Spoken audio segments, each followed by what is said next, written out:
திமுக ஆட்சிக்கு வந்தவுடன் அதிமுகவின் திட்டங்கள் நிறுத்தப்பட்டு விட்டது என்று அதிமுக பொதுச் செயலாளர் எடப்பாடி பழனிசாமி தெரிவித்துள்ளார்.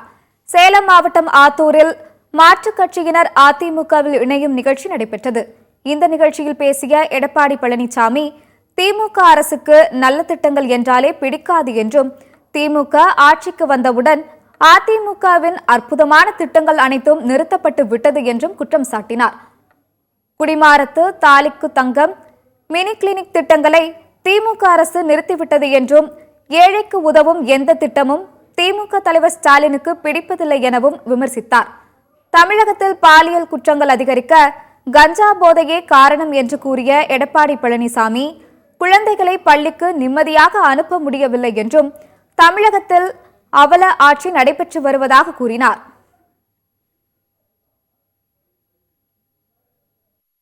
அம்மா மறைவுக்கு பிறகும் சரி, அனைத்து இந்திய அண்ணா திராவிட முன்னேற்ற கழகம் 2011 2021 வரை ஏகப்பட்ட திட்டங்களை நம்முடைய மாவட்ட மக்களுக்கு அனைத்து இந்திய அண்ணா திராவிட முன்னேற்ற கழக அரசின் மூலமாக செயல்படுத்தியிருக்கின்றோம்.